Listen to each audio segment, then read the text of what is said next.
La deuxième partie donc, de notre présentation du jour, c'est traditionnellement une discussion avec un auteur. Aujourd'hui, nous avons Pia Petersen. Alors, je vais essayer de la présenter brièvement.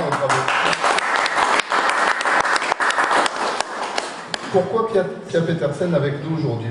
Pour diverses raisons, notamment le fait que Pia Petersen, bien qu'elle vive aujourd'hui, arrête-moi si je dis des bêtises, entre la Californie et la France, Paris, c'est ça?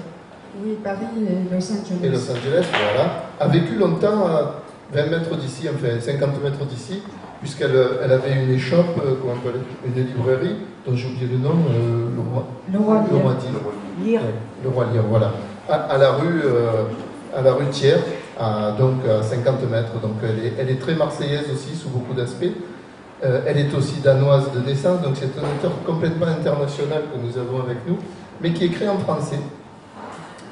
Et dans une langue, alors juste un mot avant qu'on attaque sur Paradigma, dans une langue qui est très intéressante parce que c'est une langue très très vivante. Je ne sais pas si c'est dû au fait que justement elle a plusieurs autres langues dans la tête, sans doute en permanence. Sa langue française est une langue à la fois littéraire, mais très facile, très vivante, qui est un peu différente de la norme en fait. Elle écrit d'une manière qui est tout à fait intéressante parce que très légèrement, mais très très légèrement, elle twiste un peu le français habituel. C'est en aucun cas quelque chose qui dérange, absolument pas, mais c'est quelque chose en revanche qui se ressent comme ça de temps en temps et qui fait quelque chose de très très très très vivant. Elle est là pour un livre qui s'appelle Paradigma, qui est son dernier roman. C'est le 8e, 9e, combienième? Le 11e. 11e, pardon, désolé. C'est le premier chez un auteur qui s'appelle Les Arènes, Equinox, qui est dans une collection qui est dirigée par Aurélien Masson, qui pendant quelques années a été le directeur de la série Noire, où il a fait des étincelles parce qu'il a quand même assez renouvelé la série Noire quand il y est arrivé. C'est un éditeur un peu rentre-dedans, on va dire. Mais magnifique. Oui, c'est un excellent éditeur. Puisqu'on parlait d'éditeur tout à l'heure, franchement, là, entre les Chopin, dont on a évoqué le travail à propos du livre sur le Pinto Toncini, et Aurélien Masson, qui est rien à voir, mais ce sont des éditeurs très doués dans leur genre, chacun très puissant, très pointu, et c'est très important le travail d'un éditeur pour le livre. Et il fallait oser, je fais ce préambule parce qu'il fallait oser finalement publier ce livre. Parce que Paradigma, c'est quand même un bouquin très particulier. C'est une révolution. C'est l'histoire d'une révolution à Los Angeles. C'est l'histoire d'une révolution qui broie Hollywood, en fait, puisqu'on est sur le terrain d'Hollywood. Et c'est une révolution qui nous fait penser, même si j'imagine, mais elle va nous le dire que ça n'avait rien à voir, à ce qui s'est passé en France depuis quelques mois avec les Gilets jaunes. Mais de loin quand même, c'est pas la même chose. Hein. Mais c'est comme si c'était quelque chose qui était dans l'air et qu'elle a su capter. Comment c'est venu justement? Pourquoi tu en es arrivé à raconter cette révolution? Une vraie révolution avec tout ce qu'il faut. Hein. Le sujet, enfin le titre, Paradigma, je me suis concentrée depuis que j'étais petite. J'avais vu qu'il y avait eu un changement sociétal, mais j'arrivais pas très bien à le voir au début. Alors je réfléchissais, je cherchais, et en fait j'étais témoin de façon assez consciente d'un changement de paradigme dont nous vivons les retombées aujourd'hui. J'ai donc traîné, si on peut dire, ou porté ce sujet-là pendant 25 ans. D'ailleurs, un des libraires de mon petit, Cédric, qui se trouve juste en dessous, aux essais, on a discuté avec moi pendant des années, on s'est discuté sur ce sujet-là. Donc c'est un sujet qui vient d'assez loin. En parallèle à ce sujet-là, je voyais quand même que les choses continuent à aller de plus en plus mal, alors qu'on nous dit que ça va de mieux en mieux. Donc c'est vrai que j'ai un petit problème avec les statistiques, puisqu'ils disent qu'il y a moins de pauvres. Pourtant, je vois bien qu'il y en a de plus en plus dans la rue. J'interroge autour de moi, je dis mais il faut faire quelque chose, il faut faire une marche silencieuse avec les pauvres pour montrer combien ils sont. Du coup que ça fasse masse. Parce que je me dis quand même, il doit y avoir un malentendu, peut-être que les gens très très riches pensent que les gens ne sont pas vraiment pauvres. Donc je me suis dit, il faut leur montrer la pauvreté. Alors il y a eu beaucoup de gens, notamment beaucoup de politiques, que j'ai pu croiser à gauche et à droite et à qui j'ai évidemment fait part de mon idée, qui me disaient que c'est pas possible, c'est illégal, il faut une autorisation, tu n'auras jamais d'autorisation.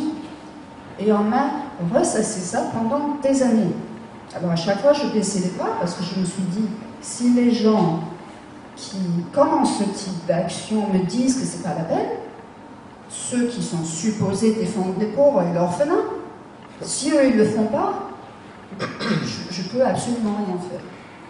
Et puis il y avait une dernière chose qui avait un peu tendance à m'agacer, c'est cette espèce de certitude avec laquelle à peu près toute personne que j'ai croisée qui me disent que de toute façon, une révolution aujourd'hui c'est impossible. Je dis comment c'est impossible? Ouais, parce que maintenant on sait bien qu'il n'y a rien qui change de toute façon. Alors pourquoi se lever le cul? Pourquoi se lever le cul? Puisque ça ne va pas changer. On va toujours retomber dans la même chose. Et maintenant, on est lucide sur la question, on a un regard décomplexé sur les choses, et on sait que ça ne sert à rien. Donc ne bougez pas. Alors je me suis dit, ah ben ça va pas, faut quand même. Et puis du coup, il m'est apparu quand même, je me rappelle de temps en temps, je suis un écrivain, je dis entre les bouquins, du coup je me dis, mais c'est vrai que je suis un écrivain. La première chose, quel est le boulot de l'écrivain? Eh bien, on crée des fictions. Je crée une fiction, alors je me dis, bah, je vais écrire cette marche silencieuse, et on verra bien où ça va mener. Je me suis dit, je vais donner naissance à ça par la fiction, puisque la fiction, ça fait naître une réalité. Donc, tu as fait quelque chose en plus, finalement, en amenant ça dans la fiction, tu l'as mené au paroxysme, non pas au paradigme, mais au paroxysme, en créant cette révolution au cœur de la matrice, si j'ose dire. D'ailleurs, la jaquette est tout à fait intelligente, parce que vous voyez l'Oscar, le célèbre Oscar hollywoodien, sans tête. Déjà, l'image, elle en dit long sur ce qu'il y a à l'intérieur. Tu es allé placer cette révolution au sein d'Hollywood, sur Hollywood Boulevard. La première scène, c'est une scène où on détruit Hollywood Boulevard. Qu'est-ce que tu t'es dit en fait? Tu t'es dit, je cherche le maximum, l'hypercute total, ou bien c'est juste parce que finalement tu vivais en Californie et c'était pratique?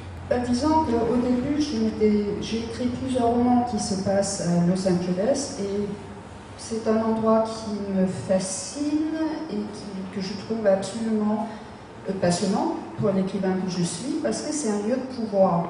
On crée l'illusion, on crée le mensonge, et on le crée de façon tellement bien qu'on y croit. Même quand on sait que c'est pas possible, eh ben on y croit quand même. C'est vraiment le grand spectacle qui est mis au service de ce qu'on pourrait appeler peut-être le vrai, ou ce qu'on pourrait imaginer être une vérité si encore ce mot était possible. Mais en fait, c'est ça qui m'intéresse vraiment, cette ville qui est à la fois très très fragile et qui en même temps, parce qu'elle est toujours sur une faille sismique, donc elle s'effondre par moments et par endroits, on sent toujours que la terre gronde un peu sous les pieds, dans son temps il y a des tout petits déplacements. C'est une ville qui est à la fois très fragile, et puis c'est une ville aussi qui a une solidité à travers toutes ces illusions que la ville crée. La ville est quasiment construite sur des décors de cinéma. Quand on marche dans la rue, il y a des attroupements, on ne sait jamais si c'est vrai ou si c'est un tournage. J'avais vu un grand attroupement de clochards, je me suis dit, c'est la révolution en marche. Évidemment, je me suis approchée, je me suis mis dans le lot, parce que je me dis quand même, c'est là ma place. Et puis, du coup, les gens commençaient à se tourner, à me regarder étrangement. En fait, c'était un tournage. Donc, j'avais vraiment pris ça pour la réalité. Donc, si à peine, je n'ai pas levé de poing, j'ai dit, allez, on y va. Et donc, c'était un tournage. Donc, c'est une ville qui... Mais c'est vrai qu'en France, et surtout à Paris, on a beaucoup de manifestations. Donc, les Français sont tout particulièrement blasés sur la question. Et puis, il y a tout ce qu'on est habitué à voir dans une manifestation. Les tracts, les banderoles avec les slogans de tous les différents partis politiques. Tout ça, les Black Blocs qui débarquent, les flics qui sont là. Enfin, je ne voulais pas que cette marche-là, je voulais donner cette marche-là le plus de liberté possible pour réellement le poser, quoique il n'y a pas des a priori. Je l'ai déplacé à Los Angeles. Mais en fait, la réalité m'a un peu rattrapée encore. Ah oui, oui, oui, oui. Alors, c'est un roman, bien sûr, donc on parle de révolution, c'est extrêmement politique, parce qu'il y a beaucoup aussi de citations, etc. Mais c'est aussi un roman avec des personnages aussi auxquels on est tout à fait attaché au fur et à mesure qu'on lit le roman, et notamment le personnage de Luna. C'est un personnage qui, sous certains aspects, fait aussi penser à cette jeune Suédoise qui mène la révolte climatique en ce moment. Elle utilise beaucoup les réseaux sociaux, elle utilise uniquement, quasiment uniquement les réseaux sociaux. Elle est la même derrière la révolution. Ce personnage-là, tu l'as attrapé de quelle manière? Au début, c'était... Et puis du coup, je me suis repris, je me suis dit, mais pourquoi est-ce que je crée un homme? Je me dis, encore un homme héros, et encore on va s'exalter sur le mal qui vient tous nous sauver. Je dis, ça suffit là, il est grand temps de poser les femmes au cœur de l'action. Je me dis, allez, je vais... Donc j'ai créé le personnage de Luna à partir de là, en me disant qu'aujourd'hui, ça serait quand même sympa de revoir un peu la figure de l'héroïne ou du héros revenir. Non pas des êtres humains parfaits qui savent tout faire, souvent ce sont des gens assez fragiles, mais qui s'emprêtent finalement à sacrifier leur vie à eux pour le bien de tous. C'est un espèce de geste qui relève à la fois de l'amour, mais aussi du don. Et je trouve qu'aujourd'hui, c'est quelque chose qui se pose difficilement. Donc, pour moi, c'est quelque chose vraiment à recréer. L'idée qu'on peut donner de soi aux autres sans qu'il y ait un retour. C'est un livre qui t'a demandé beaucoup de travail, parce que tu dis que ça fait 25 ans que tu discutes de ces thématiques-là avec tes amis. Est-ce que finalement, c'est quelque chose qui a coulé tout seul, ou bien quand même, malgré tout, notamment pour Luna, il a peut-être fallu étudier un petit peu les univers d'Internet, etc. Alors j'ai passé, le roman m'a pris plus longtemps que les autres romans, ça a été un très très gros travail, mais aussi passionnant. Hein, je dois reconnaître pour la première fois de ma vie, enfin de tous les romans que j'ai écrits, c'est le roman que j'ai un peu de mal à en sortir. C'est comme si quelque chose de moi est resté encore là-dedans et j'ai du mal à ressortir complètement. C'est un roman qui a été extrêmement intense à écrire. Je l'ai écrit sur 3-4 ans. J'ai traversé beaucoup de choses dans ma vie privée, en parallèle au roman. Donc j'ai vraiment vécu dans ce roman-là, d'A à Z. Et ça a été un assez gros boulot. Il y a eu beaucoup de recherches sur le terrain. J'ai vraiment traversé Los Angeles en long et en large. J'ai trouvé des STF, j'ai traîné dans les quartiers les plus mal famés de Los Angeles, j'ai rencontré des gens, j'ai rencontré beaucoup de fous avec qui j'ai pu poser des questions et qui a pu me raconter Los Angeles ou me faire faire des tours accompagnés, parce qu'on ne peut pas y aller ni seul, ça c'est pas possible. Et donc ça a été un gros boulot, mais un boulot vraiment passionnant. J'ai fait toute une étude sur la pauvreté, que je n'avais jamais fait. Je pensais tout savoir sur la pauvreté. En fait, il y a toute une historique de la pauvreté qui voit un peu l'évolution du regard qu'on porte sur la pauvreté depuis le début de l'humanité. Et c'est ce regard-là qui a profondément changé. Et ça a été vraiment un boulot passionnant. Il y a une scène qui m'a particulièrement marqué, c'est la manifestation silencieuse qui traverse les beaux quartiers, on va dire. Et on a une sensation de masse. On ne comprend pas comment ça peut arriver, cette masse qui est là et qui est en train de passer dans les endroits les plus chics, au milieu des villas des stars, et avec des gens dans les villas qui ne comprennent pas, quoi. Là, évidemment, comme je suis au même être dans le roman, et on sait bien que dans la fiction, on est libre, on fait ce qu'on veut. Du coup, je voulais créer, pour moi, la marche idéale. Alors évidemment, les choses, ça ne finit jamais totalement comme on l'aimerait. Mais je me suis dit, si on me donnait les moyens de le faire, qu'est-ce que je ferais? et ben, je réunirai au bas mot 15 millions de SPF ou de gens qui vivent sous la ceinture de pauvreté ou tous ceux qui gravitent autour à Beverly Hills à la veille des Oscars. Pourquoi? Parce que tout le fric du monde est là. Tous les millionnaires débarquent à Beverly Hills ce week-end-là pour aller faire la fête avec les stars. Je me suis dit, ben, c'est parfait. 15 millions, ça va bloquer tout Beverly Hills. Et c'est ça que j'ai fait. En fait, je me suis imaginé qu'est-ce qui pourrait réellement marcher. Est-ce que tu crois que ça pourrait être repris au cinéma, justement, ton bouquin, puisqu'on est dans les paradoxes les plus absolus? Est-ce que ça ne peut pas tenter un producteur hollywoodien de recréer une révolution à Hollywood? Peut-être, ça j'en sais rien. Moi, j'ai toujours dans la tête, quand j'écris mes romans, que je crée le film en même temps. Donc, pour moi, l'image, personnellement, l'image, je trouve presque superflue. Je dirais qu'au cinéma, ce serait peut-être un énième bouquin sur le sujet, parce que c'est quand même un sujet très vieux, la révolution. Dans ce cas précis, c'est vrai que c'est une révolution, mais qui découle de l'idée des révolutions scientifiques aussi. Hein. Le paradigme, c'est la théorie qui a gagné sur les autres théories et qui a été appliquée aux sciences ou dans la société. Le changement de paradigme, c'est le changement de société que nous traversons aujourd'hui, où on a l'impression qu'on est entré dans un nouveau monde, mais on ne connaît pas bien et on ne sait pas bien le dire. On a laissé un ancien monde avec ses principes et ses valeurs morales derrière nous, et on est un peu entre les deux. Et c'est là-dessus aussi que je voulais proposer une série de questions qui pourraient peut-être orienter dans une direction un peu plus, pour moi, un peu plus, enfin qui pour moi offre plus de possibilités pour arriver à finalement reprendre le droit qu'on a sur la planète, de reprendre le droit d'avoir une action possible, que ce soit sur l'économie, que ce soit pour les choix qui sont faits en matière politique, écologique, etc., de reprendre finalement un peu les manettes. Oui, donc ça c'est aussi une révolution, c'est sûr. Oui. Seulement la francophonie, tu as fait des voyages avec la francophonie. Oui, alors ça a toujours été un peu en marge quand même, hein, parce que je suis considérée comme un écrivain français, pas un écrivain francophone.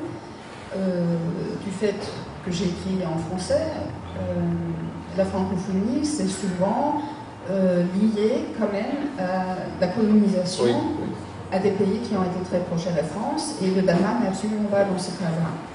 Oui, mais le rapport à l'écriture, il est peut-être finalement le même qu'un Alain Mamadou, par exemple. C'est pas comme toi la langue natale. Disons qu'il y a une grande différence entre être né dans une langue, et Alain a quand même connu la langue française, voilà, et que d'ailleurs au Congo ils parlent tous français, mais alors le français très châtié, là on retrouve une vraie langue française de parler.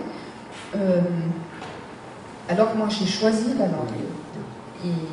Et ça, j'ai choisi la langue, j'aurais pu effectivement choisir une autre. Maintenant, c'est vrai que j'aime la langue française profondément. Et je peux faire des choses que je ne pourrais pas faire dans d'autres langues. On peut penser en français. Pas donner dans d'autres langues, mais en français, on peut vraiment penser. Alors, donc, il y a une différence à partir du moment que la plupart des francophones sont quand même nés dans la langue, mais nés dans la langue par l'ex-colonisation. Moi, j'ai choisi d'entrer dans le langue, donc je suis toujours un peu en marge. Je suis francophone, mais par choix. Tu remarques un part, finalement. Oui, ça a été très long. Pendant quasiment toute ma vie, je voulais faire partie d'une catégorie, être dans un groupe, avoir un lieu d'appartenance. Et puis finalement, je me suis rendu compte que c'est absolument impossible, parce que dès qu'il y a une petite catégorie qui prend le nez, on me dit je suis là-dedans, j'essaie toujours de m'échapper. Donc finalement, c'est... Oui, tu aurais pu devenir un auteur de polar de manière très officielle. Tu as eu le prix à Marseille, comme le rappelait Bruno tout à l'heure. Est-ce que c'est au sein du roman, est-ce que le roman comme on dit, de genre, notamment policier, est une possibilité pour dire des choses, ou bien il faut en sortir? Je pense pas que je pense que quelqu'un qui veut lire un polar et il va lire mon bouquin, il ne sera pas forcément ravi. Il va se dire il ne connaît rien au polar. Ce ne sont pas des polars. Maintenant, il y a quelque chose qui relève du roman noir, du polar ou du roman un peu entre-dedans, une forme d'investigation, c'est un genre où on permet plus facilement l'idée de poser des questions, d'interroger le monde, de l'investigation.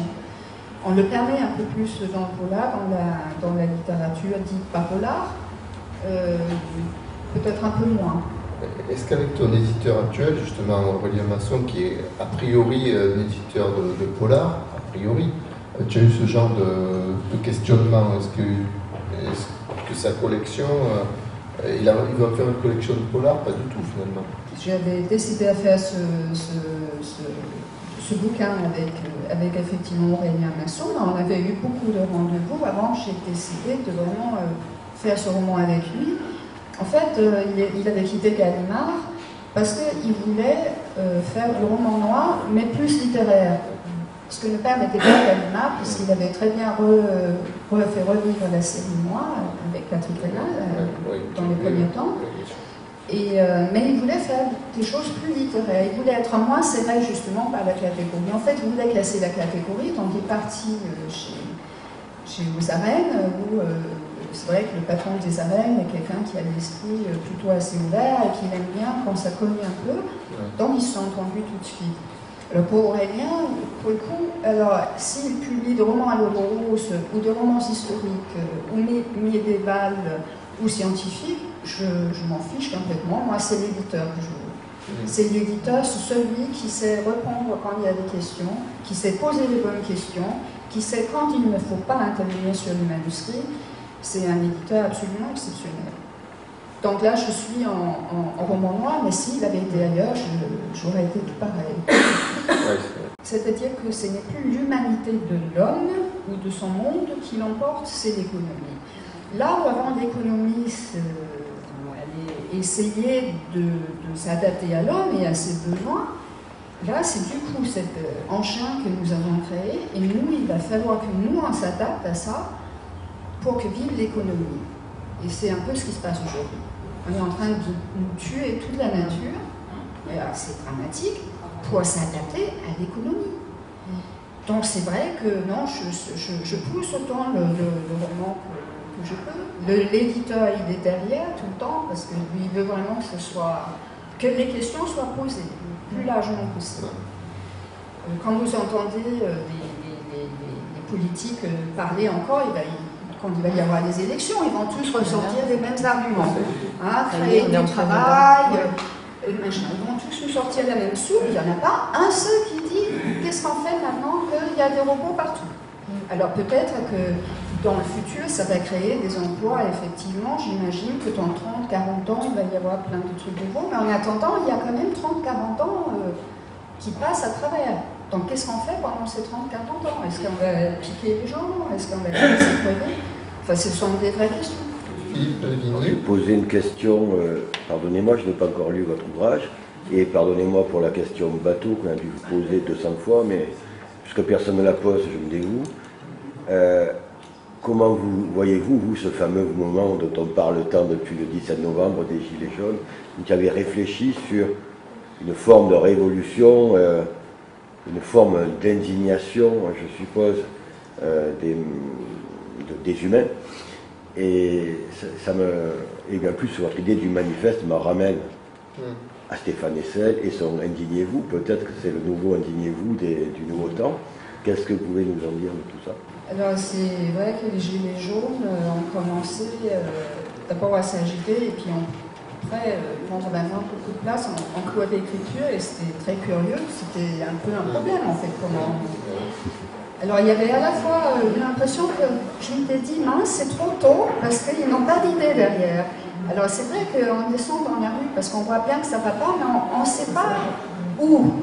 Alors on prend ce qui est à portée de main. Je veux dire, c'est vrai qu'à Paris on peut dire oui, mais c'est quand même scandaleux de parler de la voiture. Mais une fois qu'on n'est pas à Paris, il est vrai que si on n'a pas la voiture, on a des problèmes si on n'est pas dans une grande ville. Pour les gens qui vivent dans des villes à taille moyenne ou des petits villages, c'est compliqué quand on n'a pas la voiture. Donc, je peux comprendre. Alors, les Gilets jaunes, c'est compliqué parce qu'il y a eu les médias sont se sont saisis de ça. Les intellectuels ont plus cogné là-dessus qu'autre chose. Il y a eu beaucoup d'extrémismes qui se sont mis dedans. On ne sait plus très bien à quoi s'en tenir. Et là, quand je ne sais pas, j'arrive pas à voir au travers. Je préfère autant ne pas entrer là-dedans. Parce qu'il va y avoir des idéologistes d'un côté mais de l'autre aussi. Et je n'ai franchement pas d'argument autre que ça m'étonne. D'abord que ça n'a pas pris plus d'ampleur, mais je pense à nouveau qu'il manque peut-être une vraie idée de la société derrière. Je pense qu'on arrive encore à calfeutrer au niveau de la société toutes les brèches où ça ne va pas. Donc ça va forcément à chaque fois retomber jusqu'au jour où vraiment les gens comprennent que là, ça doit bouger. Mais oui, enfin, j'étais un peu content au début, je dois l'avouer, parce que je me dis, ça va bouger, ou que de vraies questions se posent. Mais finalement, ça a été plus réfléchi, regardé au travers de toutes les vitrines cassées, et ce qui est toujours regrettable, mais en même temps, il faut aussi reconnaître que quand on ne casse pas, personne n'écoute. On ne fait pas d'omelette sans casser des œufs. Malheureusement. C'est assez marrant même dans le roman, parce que vous l'abordez comme ça, c'est-à-dire cet arrangement entre les pauvres, les hackers, parce qu'il y a la marche, mais il y a aussi la solution pour faire que ce soit une vraie révolution, donc l'argent, et l'arrangement avec les gangs, pour dire, soyez avec nous, ne cassez pas. Enfin, je ne spoil pas trop. Enfin, justement, dire des pauvres et des gangs et dire on est tous unis, et plutôt que casser, rejoignez-nous avec toute l'explication, avec un truc sur les différents gangs de Los Angeles où j'ai appris plein de trucs comme ça, avec une union, mais un truc, en fait, une vraie révolution au-delà des Gilets jaunes, de très construit et par des intellectuels et par des jeunes hackers dont fait partie l'héroïne comme ça. Dit, ouais, c'est construit. C'est vrai qu'après avoir pu voir autant de manifestations que j'ai vues depuis que je suis en France, j'ai vu un paquet quand même de manifestations. Et il y en a eu des hyper importants. Et à chaque fois, les sujets super importants sont gommés parce qu'il y a un clan de mecs habillés en noir qui va casser de la vitrine. Et du coup, ça amène les gens à s'indigner. Et du coup, ça passe à la trappe. Alors c'est vrai que quand j'ai pu créer ma marche, idéale, on va dire, c'est vrai que j'ai prévu ça évidemment et que les gens comprennent un jour qu'il faut eux-mêmes empêcher les casseurs parce que quand les casseurs viennent, c'est fini. Voilà. Donc c'est vrai que la réussite d'une vraie manifestation comme ça dépend de la discipline de chaque personne qui se dit ma survie à moi dépend du fait qu'il n'y a pas de dérapage. Comme dit Philippe, c'est ce qui s'est passé en Algérie, du coup, même en réaction, dire bon, en France c'est moche ce qu'on voit, et du coup, soyons les plus silencieux. Pour le moment, et c'était aussi cette revendication sans panneau, en fait, de parler sans mots, sans avoir quelque chose qui puisse être repris comme un slogan ultime, des choses comme ça aussi. Dire un ras-le-bol au-delà des mots.